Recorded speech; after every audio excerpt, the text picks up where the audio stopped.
Hello students, आज हम लोग स्टार्ट करने जा रहे हैं एक नया चैप्टर। इसका नाम है रिग्रेशन इक्वेशंस।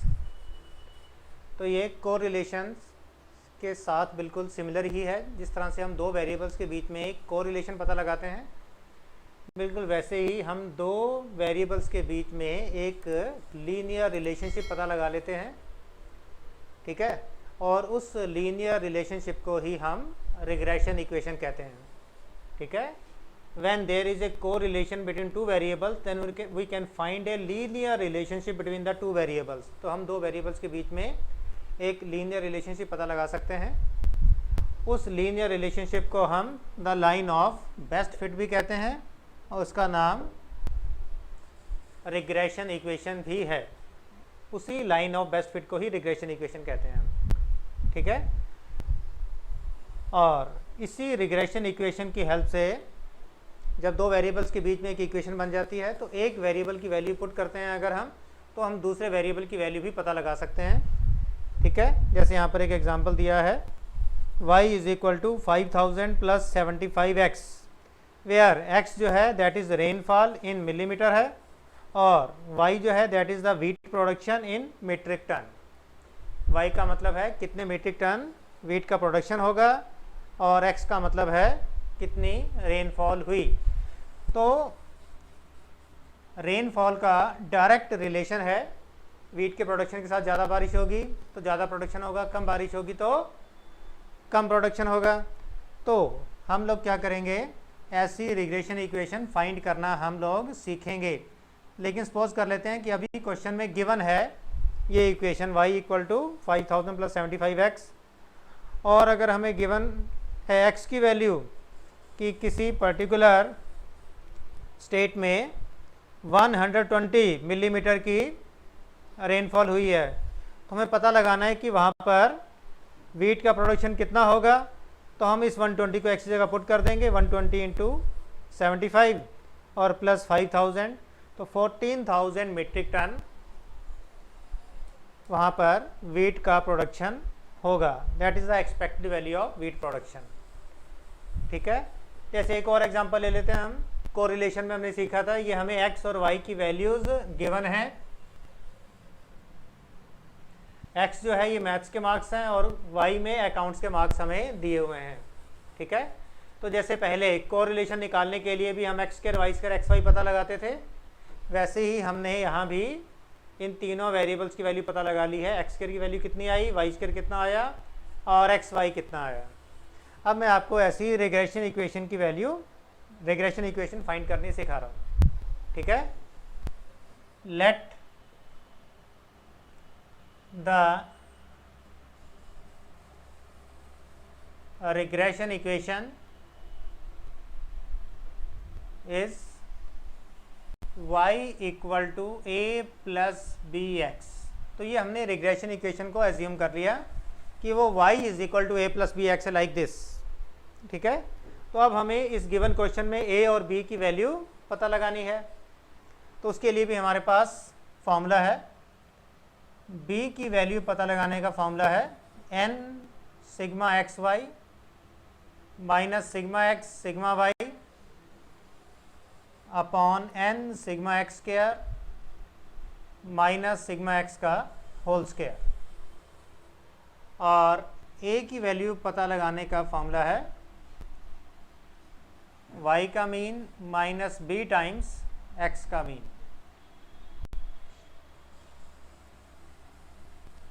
ठीक है, b की जगह यहाँ से जो वैल्यू निकलेगी वो यहाँ पुट कर देंगे b की जगह। तो अब हम यहाँ से a और b की वैल्यू फाइंड करेंगे और यहाँ पुट कर देंगे तो हमारे पास भी रिग्रेशन इक्वेशन आ जाएगी। ठीक है, मैं आपको फाइंड करके दिखा रहा हूँ। b की वैल्यू आ जाएगी n, 1 2 3 4 5 टर्म्स हैं n sigma x y that is 1472 minus sigma x sigma Y 50 into 135 upon में n sigma x square that is 558 minus sigma x का होल स्क्वायर। तो इसे हम सॉल्व करेंगे, 5 से मल्टीप्लाई किया 7360 माइनस इसको मल्टीप्लाई करेंगे 6750 2790 2500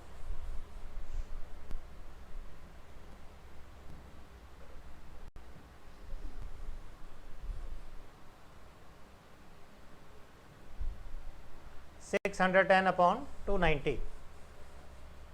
तो डिवाइड करके इसकी वैल्यू आ जाएगी हमारे पास 2.1।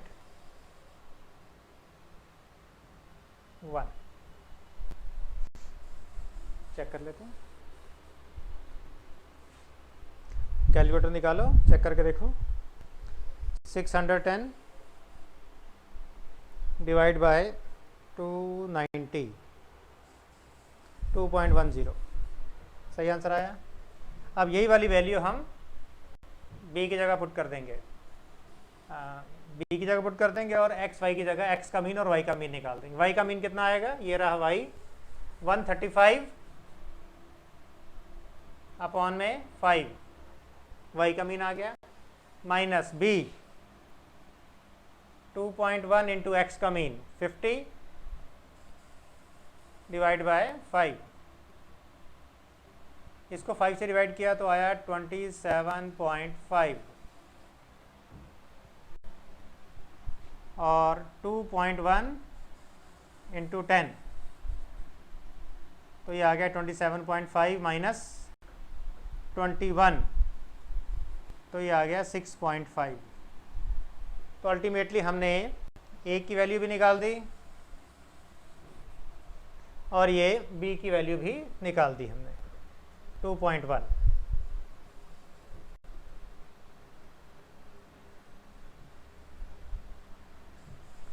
अब हम ये a और b की वैल्यू को इस रिग्रेशन इक्वेशन में पुट कर देंगे तो हमारे पास रिग्रेशन इक्वेशन की वैल्यू आ जाएगी y is equal to a की जगह आया 6.5 और प्लस b की जगह आया 2.1 और x। यह है हमारा रिग्रेशन इक्वेशन का आंसर। देखा, रिग्रेशन इक्वेशन का आंसर क्या आया, y is equal to 6.5 plus 2.1x। Note करो सारा कुछ।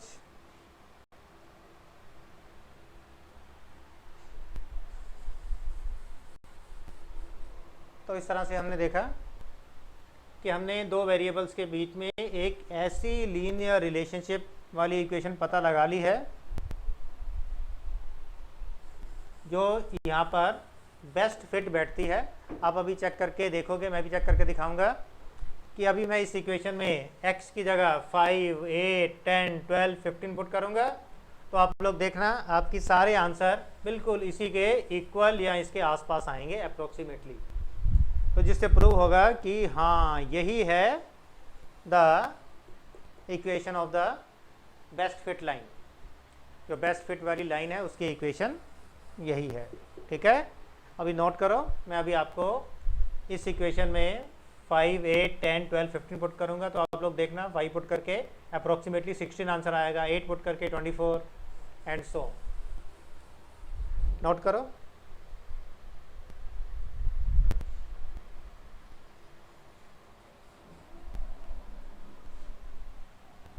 राइट वाला पोर्शन बेटा दें।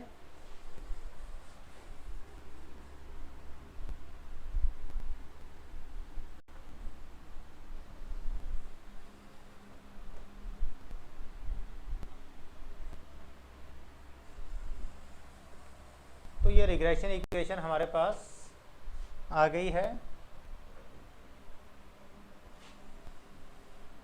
y is equal to 6.5 plus 2.1x। अब इसमें अगर हम x की वैल्यू 5 पुट करेंगे तो आप चेक करके देखो y की वैल्यू क्या आएगी, 6.5 प्लस 2.1 इंटू 5 5 से मल्टीप्लाई करेंगे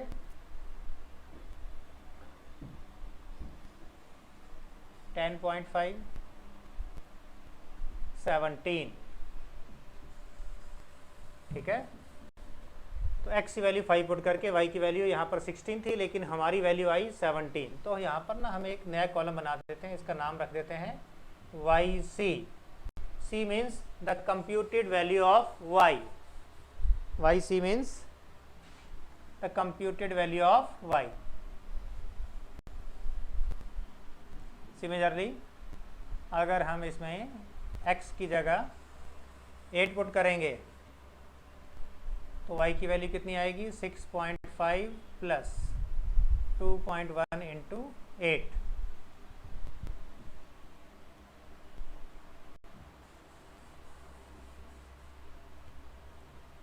ट्वेंटी 3.3।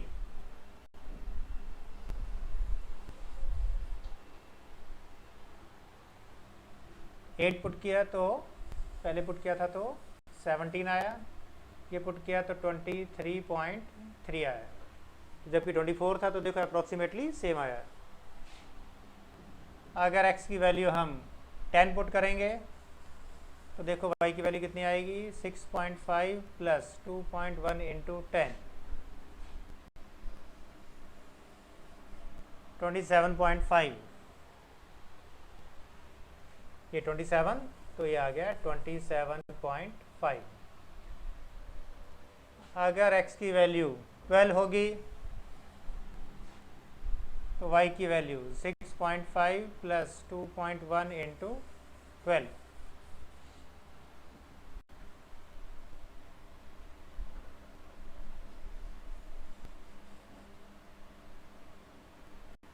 31.7।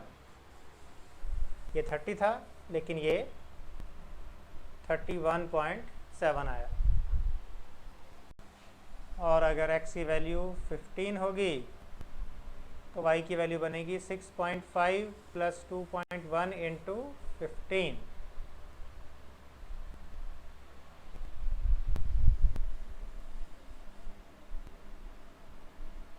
38। यहाँ पर पूरा 38 था, देखो बिल्कुल सेम आंसर आ गया 38।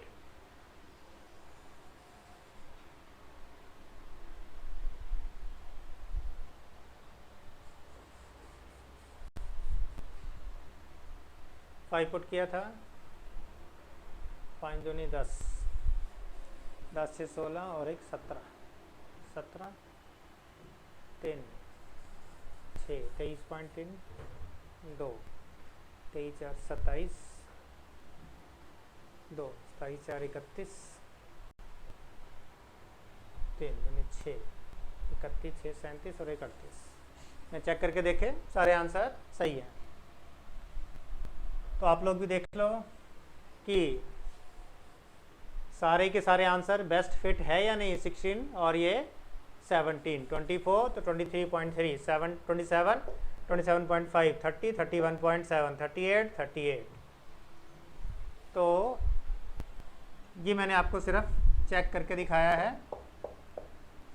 ठीक है। क्वेश्चन में या एग्जाम में फाइंड करने के लिए बोला होगा तो करेंगे, नहीं बोला होगा तो नहीं करेंगे।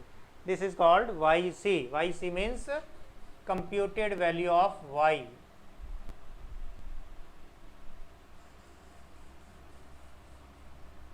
YC means computed value of Y,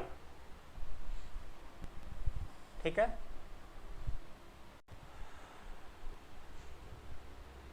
सारा नोट कर लो, फिर आगे चलते हैं इसके बाद।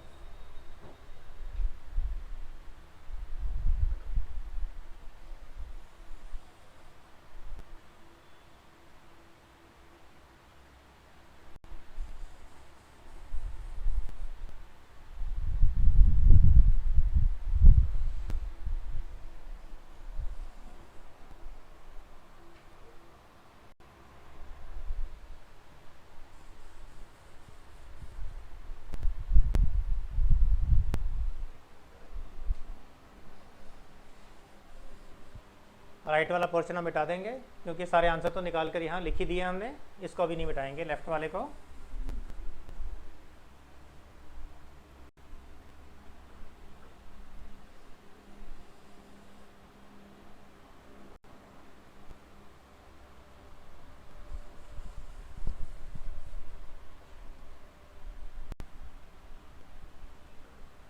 देखो ऐसा है, हमने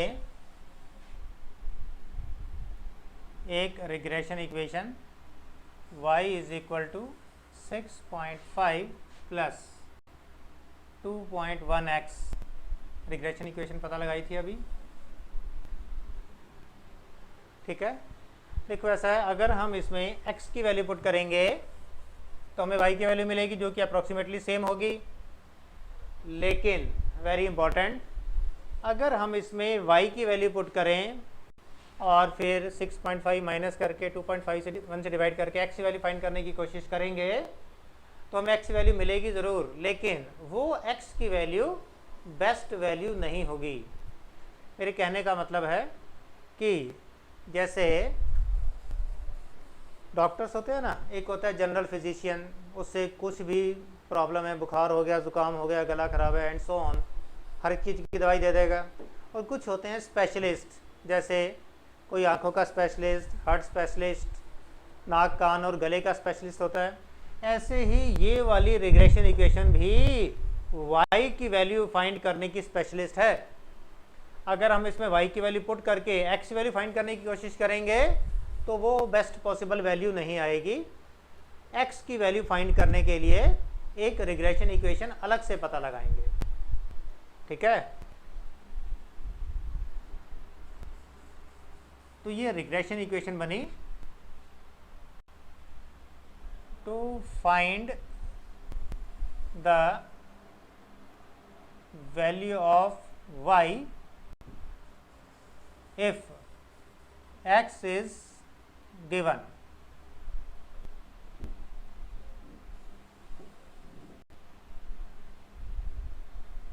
x इज गिवन का मतलब x की वैल्यू गिवन है, तो ये y की वैल्यू फाइंड करने की इक्वेशन है। This equation can not be used to find the value of x। और अब हम आगे सीखने जा रहे हैं the regression equation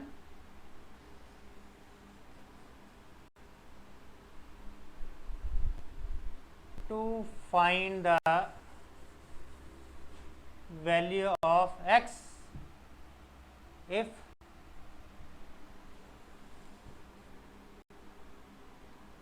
the value of y is given। अगर y की वैल्यू गिवन हो तो ऊपर वाली इक्वेशन नहीं यूज कर सकते, नीचे वाली करेंगे। अब इसका फॉर्मूला देखते हैं। इसका फॉर्मूला इस तरह से है, the regression equation is x equal to a plus by। बिल्कुल सेम मिलती जुलती है, इसमें y इक्वल टू था, इसमें x equal to a plus b y. तो a और b इसमें अलग से फाइंड करेंगे, ये वाले a और b नहीं है। अच्छा, इसके a और b की वैल्यू का फॉर्मूला अलग है, इसकी a और b की वैल्यू फाइंड करने का फॉर्मूला अलग है। इसका फॉर्मूला बता रहा हूँ। इसकी b की वैल्यू फाइंड करने का फॉर्मूला है n sigma x y minus sigma x sigma y. तो फॉर्मूला इस तरह से है कि बिल्कुल ये वाले फॉर्मूले में x की जगह y और y की जगह x रख दो तो हमें ये वाला फॉर्मूला मिल जाएगा। n सिग्मा x की जगह y की जगह x रखेंगे तो x y y x एक ही बात हो जाएगी, तो ये सेम रहा। सिग्मा एक्स सिग्मा वाई की जगह sigma Y into sigma X आ जाएगा, तो sigma Y into sigma X into sigma Y, कोई फर्क नहीं पड़ता। तो अभी तक तो ये सेम रहा, ऊपर वाला न्यूमरेटर सारा सेम है। डिनोमिनेटर में जहाँ जहाँ एक्स आ रहा है उन सब की जगह हम वाई रख देंगे, तो फॉर्मूला बन जाएगा n sigma Y square minus sigma Y का whole square. n sigma Y square minus sigma Y का होल स्क्वायर। और a की वैल्यू फाइंड करने का फॉर्मूला है x mean minus b times y mean. तो पहले हम इसकी b की वैल्यू फाइंड करेंगे। n 5 sigma x Y 1472 sigma x sigma Y 50 into 135 n sigma Y square 3905 sigma Y का होल स्क्वायर, 135 का होल स्क्वायर। इसको 5 से मल्टीप्लाई करेंगे, 7360 माइनस इसको 50 से मल्टीप्लाई किया, 6750, इसको 5 से मल्टीप्लाई किया,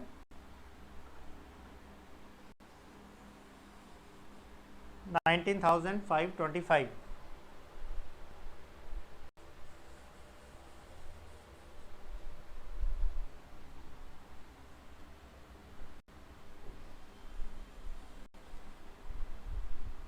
माइनस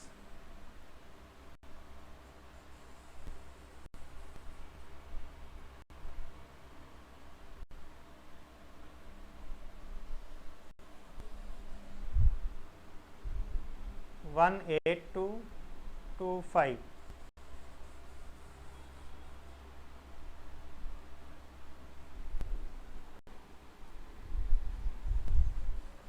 इसमें से माइनस करेंगे,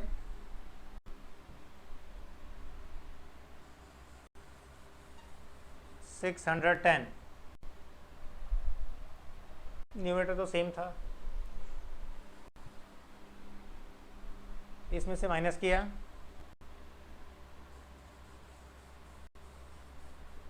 1300।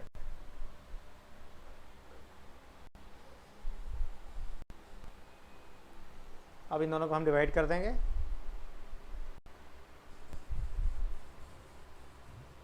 610 डिवाइडेड बाय 1300, 0.4692।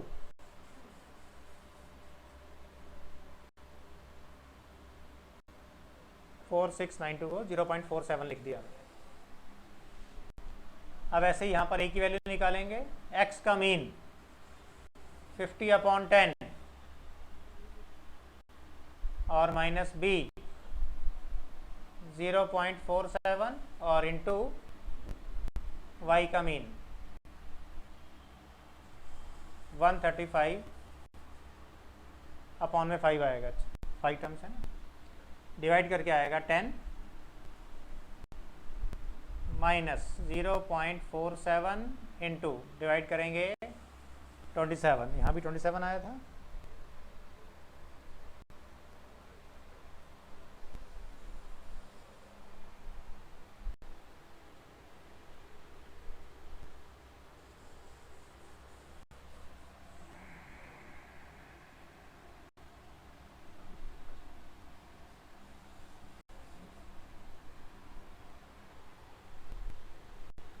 वन 135 को 5 से डिवाइड करेंगे,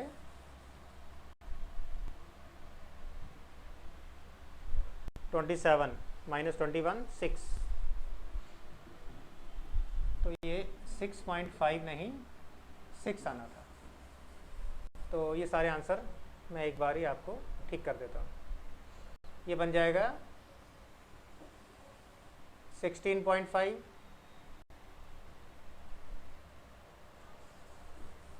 22.8,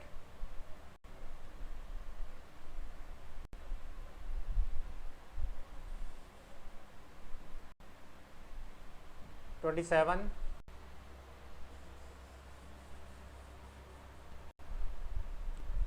31.2,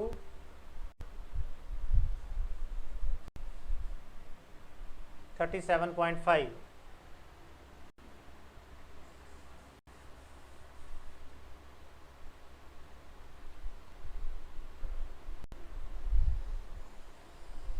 ठीक है, ये आंसर आ जाएंगे सारे। और यहाँ पर देखते हैं क्या आंसर आएगा, 10 माइनस 0.47 इंटू 27, 10 माइनस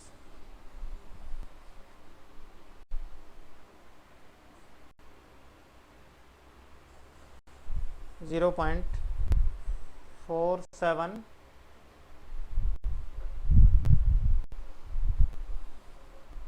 को हम 27 से मल्टीप्लाई करेंगे तो आ जाएगा 12.69। तो तो माइनस करके आ जाएगा -2.69। तो ये हमें ए की वैल्यू मिली और ये वाली बी की वैल्यू मिली हमें। तो देयरफॉर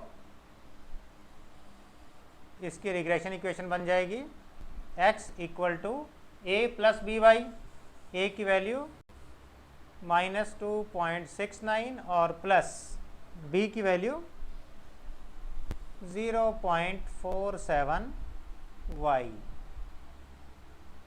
यह रिग्रेशन इक्वेशन अलग आ गई और वो अलग आ गई। y equal to 6 plus 2.1x और x equal to -2.69 plus 0.47y। अब एक बार इससे भी आपको computed values of x find करके दिखा रहा हूँ। xc computed value of x, y put करेंगे 16। तो इस बार मैं ज़रा लेफ्ट वाला पोर्शन मिटा दूं सारा।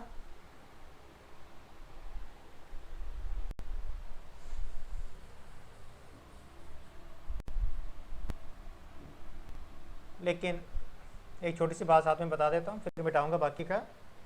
देखो ऐसा है, हमने देखा ये भी b की वैल्यू है और ये भी b की वैल्यू है, ये a की वैल्यू और ये a की वैल्यू।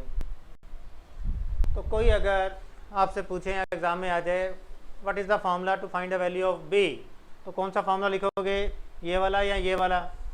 तो नेचुरल है, प्रॉब्लम है। तो अब हम क्या करने वाले हैं, इन दोनों b में थोड़ा सा डिफ्रेंशिएट कर देते हैं।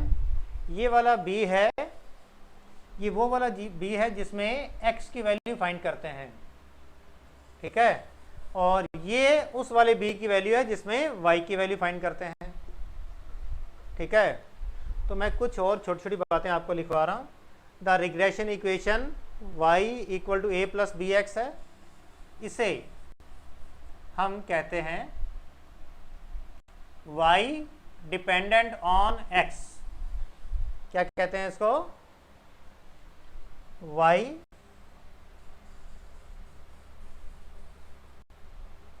ये लेफ्ट साइड वाली जो इक्वेशंस है ना, उसके साथ लिख लो y ऐसे एरो लगाकर।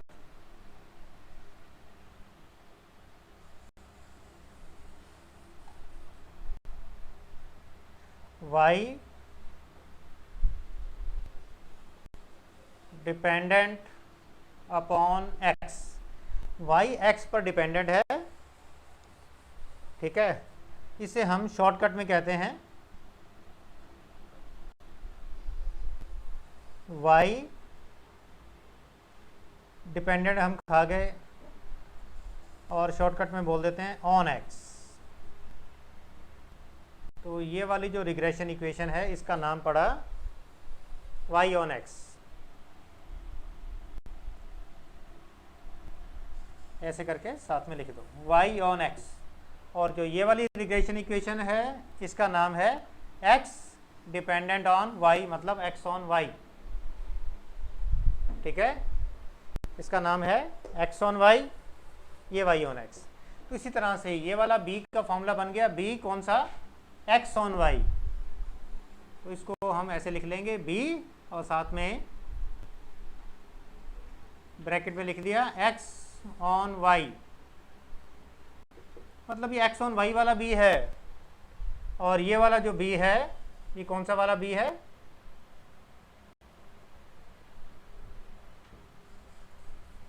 y ऑन x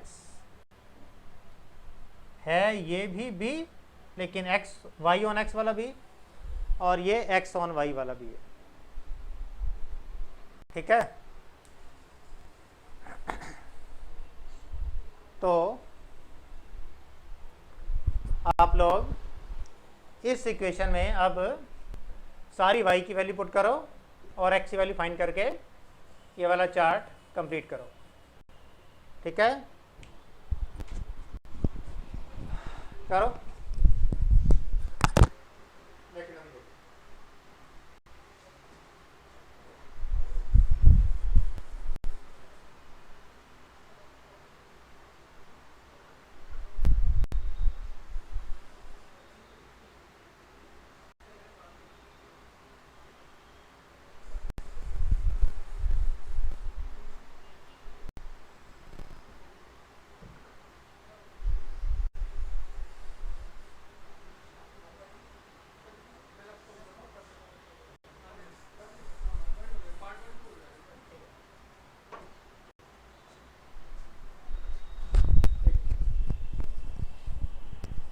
हाँ जी स्टूडेंट्स, हम लोगों ने ये रिग्रेशन इक्वेशन सीख ली है। x equal to a plus b y, ये आंसर आ गया। अब इसमें y की हम सारी वैल्यूज़ पुट करेंगे तो हमारे पास x के सारे आंसर आ जाएंगे। तो वो सारे आंसर कहलाते हैं x c, means computed value of x।